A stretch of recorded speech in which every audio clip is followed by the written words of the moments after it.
Ms. Ioannou, thank you very much. In your opinion, what are the difficulties caused by the pandemic and how do you manage them? Thank you for that question, and thank you for having me here today on your in this interview on your portal. Oh my goodness, the difficulties with the pandemic. I think that there are so many difficulties on so many levels. I'm going to try and touch on a few of them. Obviously, there's professional difficulties and obstacles that you end up dealing with. We all have personal obstacles that we deal with, and then there's the whole greater, global issues, things that just go beyond anything we can possibly fathom. From a professional perspective, I would say, let's go to the operational as an organization, right? So any organization that is not, that was not digital or was not doing their processes on some kind of a connected platform within their company definitely had problems when the lockdown happened, right? Things that were done with paper traditionally could no longer get done with paper. Things that required physical contact became very difficult to complete. From the American Club's perspective, the good thing is we were already on a track for digitization, and we were already in a process of becoming 100% paperless. I would say at the time of the lockdown, we were probably around 75% paperless, 25% though still with parts of processes supplemented by physical need to be together and physical paperwork. So what happened was we already had a plan in place. We were already in a systems upgrade plan that was supposed to take the course. We were probably in the third year of a 4-year plan. And so basically everything just fast tracked after that.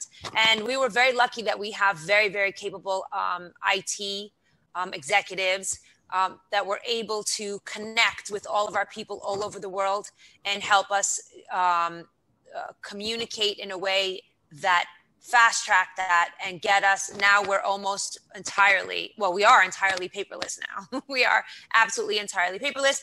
A few things, let's say, that need to get done still, that need, let's say, handwritten things, scanning and passing by email. And then, of course, the other issue was this. When we had people now staying home all over the world, yes, most people have equipment in their home, but they weren't really equipped to do 100% of their jobs at home. So basically what we did was we took savings that we had from not traveling and not doing marketing events, and we invested in our people's equipment in their homes. And we started to create a lot of cross-functional, not only departmental, systematic video meetings, but cross-functional meetings. So all of a sudden we had Asia, London, Greece, New York, all connected basically because nobody was traveling, everybody was accessible, and everybody was able to get onto a meeting. And we continued that process to this day. And it actually made us, I would say, a bit more efficient. Of course, the downside to that is that we all work more. So like, for example, I may get up very early in the morning to connect with Asia and then stay until very late at night to stay connected with New York. But we became very efficient. One of the downsides to this, of course, obviously, is people's lines between personal and professional. And that's what I meant by some obstacles that you've got personal became blurred. And I think in the very beginning, at least for me, I noticed that there was additional fatigue related to doing with this and being on the screen all day, which wasn't easy. And then, so what we did actually, Marcos, was very interesting. What we decided to do was we embarked on a global strategy review. Because we knew that this could possibly be part of a new norm. So we actually hired a coach, an external coach, to do global departmental interactive sessions where we all participated on an anonymous platform. And we were able to get feedback from our staff all over the world to understand what was working, what wasn't working, what they would suggest that we do better, what they like, what they don't like. Mm-hmm. And so that we can possibly integrate a hybrid working environment in the future, because we still don't really know when we're going to get back to normal. And we have found some of this very efficient. So we are in that process of analyzing. And so we took advantage of this time that we were all at home to increase communication. Yes, very interesting. Regarding the claims, do we notice any increase, and how are they treated? Yes, in claims. So I'm the type of person that's very superstitious. So I don't like to really talk too much about the way our claims are going, especially when they're going well. But I will say, obviously, there has been a COVID impact. I think that the sector that was hit the worst by the COVID pandemic, obviously, was the cruise industry. It basically came to a halt. So the American Club isn't heavily invested in cruise tonnage, but we do have significant a significant membership percentage. Most of our members managed to actually prevent new cruises to take place when the lockdown happened. So we had some of our members that actually just managed to shut down voluntarily at the right time. Not all of our members were that lucky. Some members actually were in the middle of completing cruises. And so they had some difficulty in dealing with that. And we actually had one incident of an actual COVID outbreak with one of our members. And obviously, clubs from the beginning of time have always been very adept at handling crises like this, like we've handled Ebola in the past. So it's not so much an outbreak that is a problem, but the scale of this outbreak being a pandemic and a global shutdown that complicated things even further. So for example, on that one incident that we had, that was quite significant, where we needed to repatriate crew and passengers. Because of the travel restrictions, we actually had to charter a plane to take them home. So that's the first time that we actually had to do something like that at that level. I think the more alarming trends are outside of COVID. What we've seen this year actually is a continuing trend of increasing pool claims. So while thankfully our own members' retained claims are developing in the normal fashion, I can't say that there's something so abnormal, please knock on wood.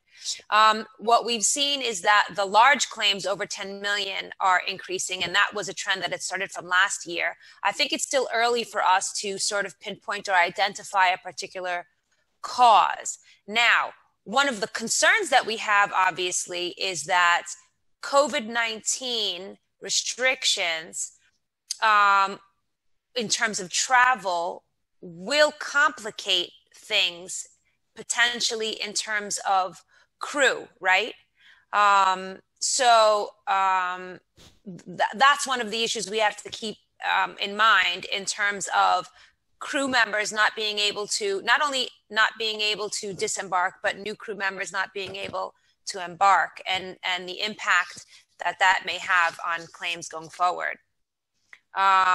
Like, for example, there has been a lot of talk in the market about, will that increase accidents, right? Yes. Okay. So, I mean, one of the things that, as all clubs have always dealt with, is always dealing with crew well-being, right? Physical, mental health. Even before COVID pandemic, the American Club had a number of initiatives. And if you go on your website, you'll find that there's a mental health initiative, there's fatigue initiatives, and obviously prolonged stay beyond contracts cause a number of problems. Number one, you're going to have legal issues, right? Legality of their remaining on board. You're going to have potential issues relating to deviations and whether they're justified deviations to get crew on and off the ships. We had an issue unfortunately, with a crew member who passed away, and we were unable to repatriate his remains to get to his family for quite an extended period of time, which obviously was heartbreaking for us. But then, when you talk about seafarers that could be on a ship for 6 to 8 months at a time, add time. That's already difficult for them, right? It's probably one of the most difficult jobs in the world, and they actually keep the world going round, right? And they facilitate trade, and they ensure so many aspects of our livelihoods. And then to take that period that they're already away from people that they care about, and getting the kind of breaks that everybody else in the world gets, and then adding on months to that, obviously that's going to take a toll on them physically and mentally. And has that directly impacted on claims? I think it's too early to tell, but I think if we think about our own selves, if we were overworked, that would probably affect our ability to handle pressure and day-to-day jobs. So I think it's still early, but it remains to be seen. And that's something that we have to keep our eyes on.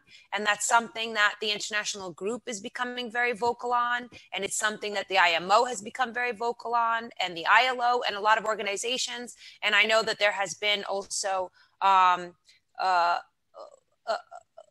impact also from organizations that make suggestions on charter parties, because one of the biggest issues, there were a lot of legal implications to the issues of crew changes, and not only, and being stuck in certain ports. How did you deal with those things? How do we relook at the contractual clauses and the implications related to that? Who's taking on the burden of not only the physical responsibility of the ship, but also the monetary responsibility or the burdens that go with the shift in the market.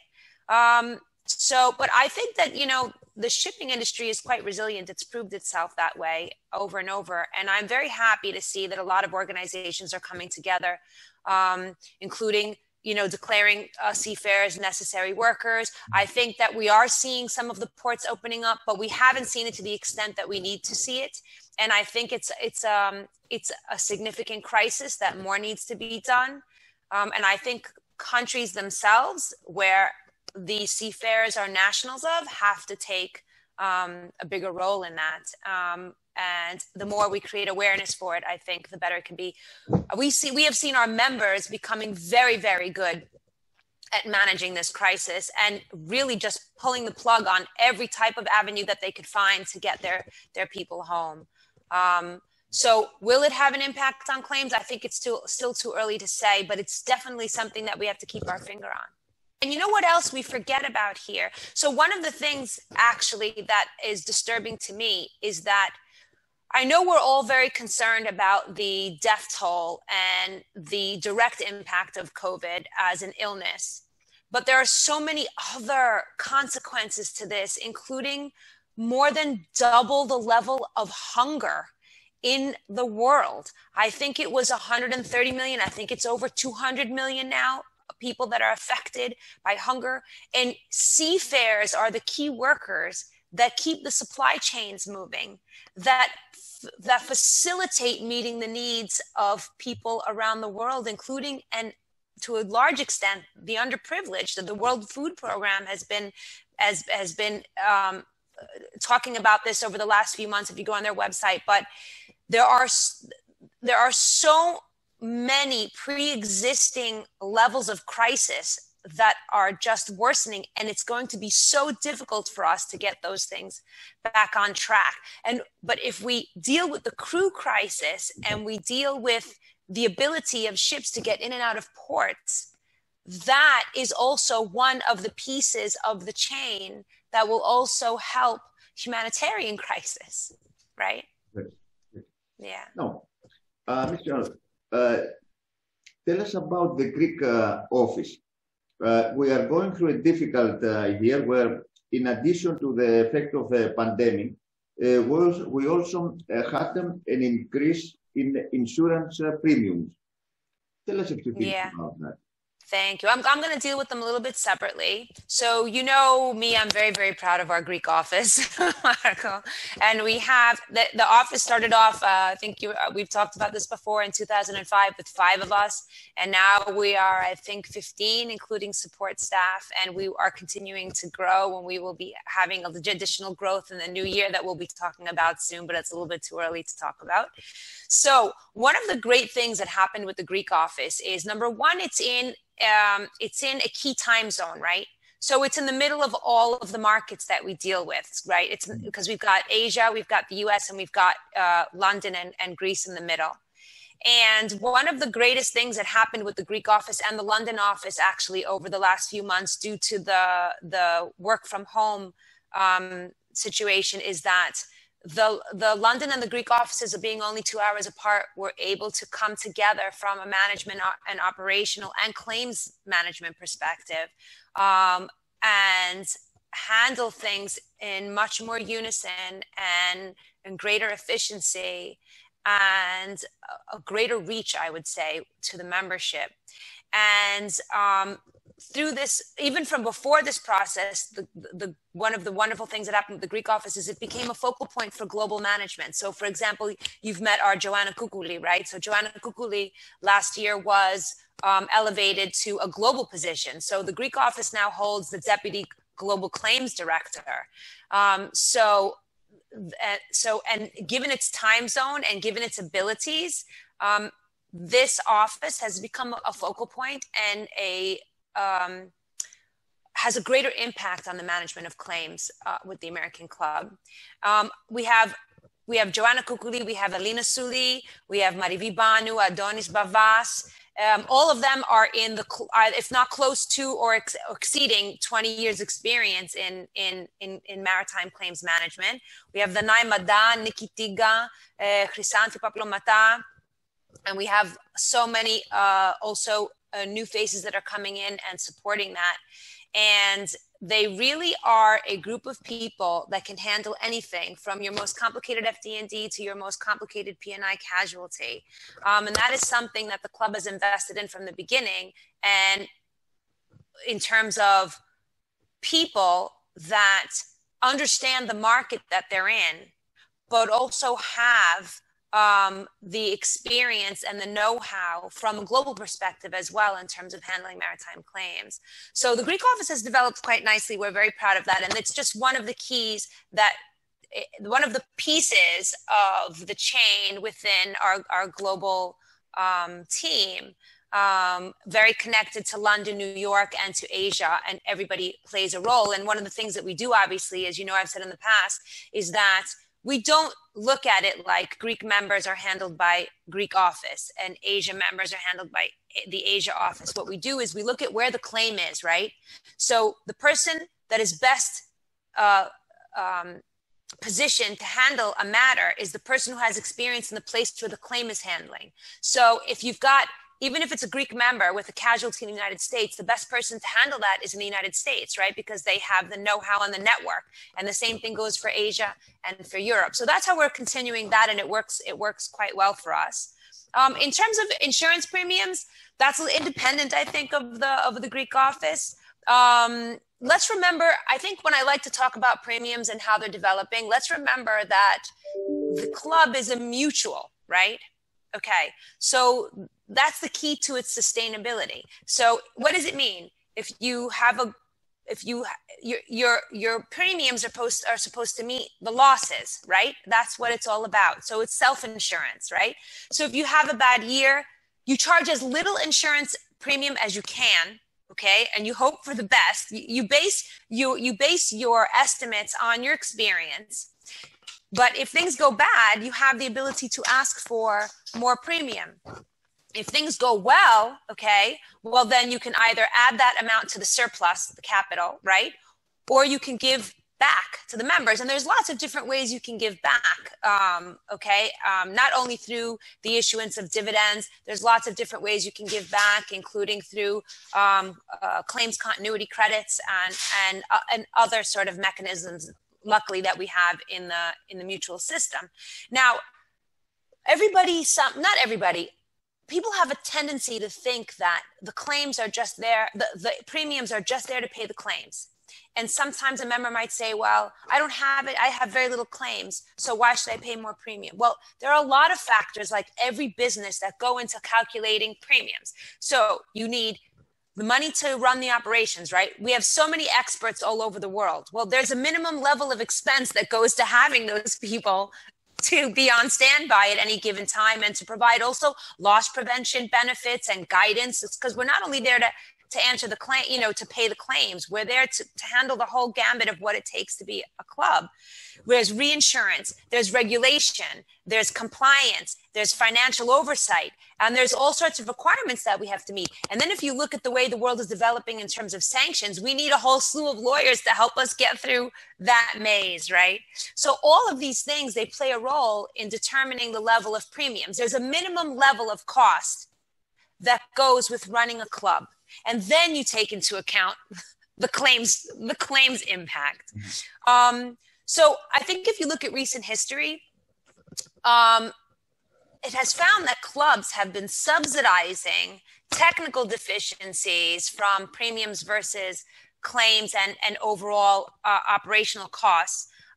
They've been subsidizing it with investment returns and or reallocating the deficiencies from surplus. Well, just like every other insurance company, mutual associations are required to have sufficient surplus to meet regulatory criteria. Their pressure from S&P to keep their ratings up. But mainly the biggest pressure, I think, is regulatory and financial oversight. So now for us, and like every club, what we do is we put together a budget, we calculate how much does it cost to run based on our membership. What type of claims do we expect? How much is the reinsurance going to cost? How much are the pool contributions going to cost? Because don't forget, that's also a significant factor in how we run the club and how we budget. And then we come up with an estimated level of premiums that might be needed. And we come up with proposals for the board, because at the end of the day, it's self-run. The board decides how much they're going to charge, right? So we normally come up with 2 or 3 scenarios for the board to vote on. And based on those estimations and based on our experience and our projections, the American Club board decided to ask for a 5% general increase, independent of examining each member's record. So we are now required to add a 5% general increase, and then look at the person's individual record. Look, I think historically, there is an argument that the levels of premiums, if you look at the way the technical results have followed for almost all the clubs across the board, there is an argument that it's not really sustainable in the long term. We're seeing it in the hull market, and now we're seeing it also in the P&I market. But the good thing always is all clubs are always minded to charge the least amount that they can to ensure sustainability and compliance with regulatory oversight. So, I mean, that's the decision that the board made. That's the one that we're going to have to go forward with. And we will take it from there. Okay. Very interesting. Tell us also about your expanded responsibilities, Ms. Ioannou, at the American P&I Club. Yes, thank you for that. This year, I was appointed as the Deputy Chief Operating Officer. The truth is that this is a process that's been running for a number of years. People joke with me, and they were poking fun at me that, every year there's a new title or a new aspect. Well, it's all part of a greater plan for the future of the American Club. And as you recall, first I was running the local office, and I was the claims manager, and eventually moved into the regional director for Europe, Middle East, and Africa, encompassing both claims and business development.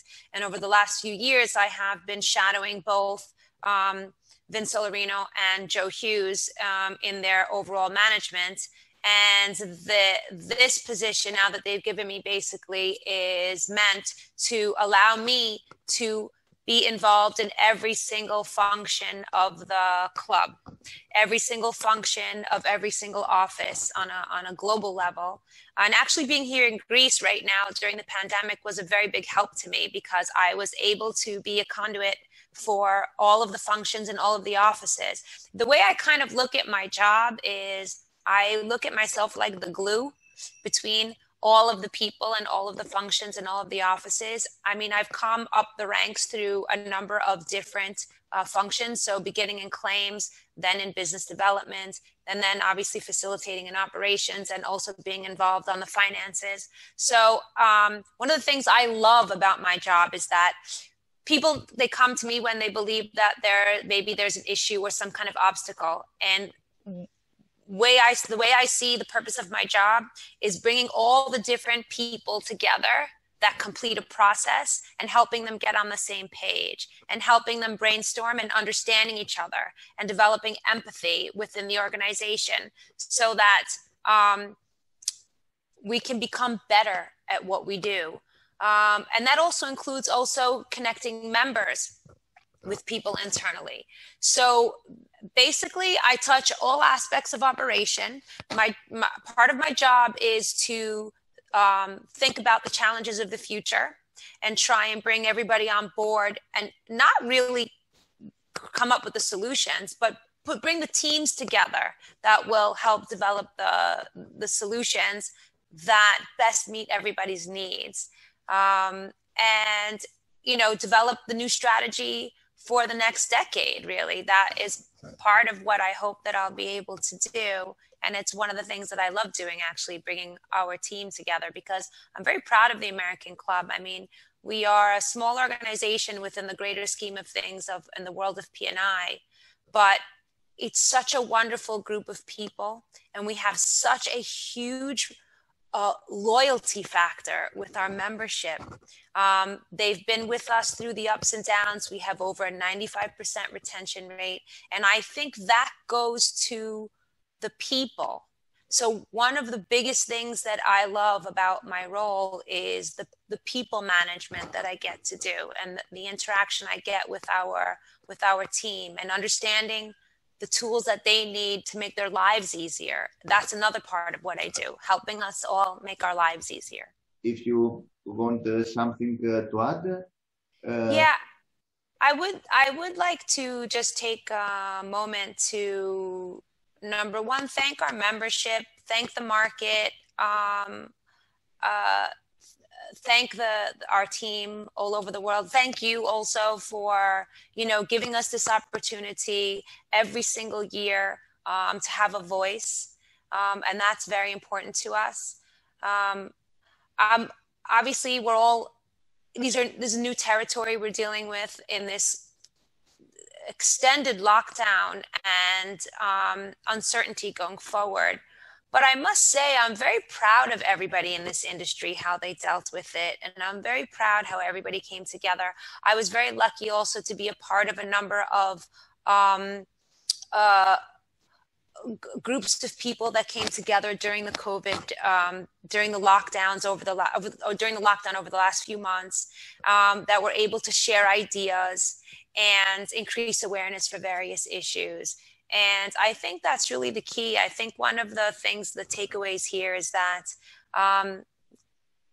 communicating and bringing people together.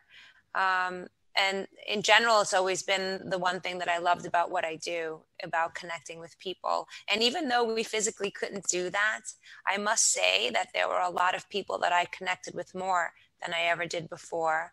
I do pray all the time that things will go back to normal. There will be a new normal, I think. But yes, I want to thank everybody that is involved in support of the American Club. And number one, obviously, our membership. And thank you for this point in time to give us a voice.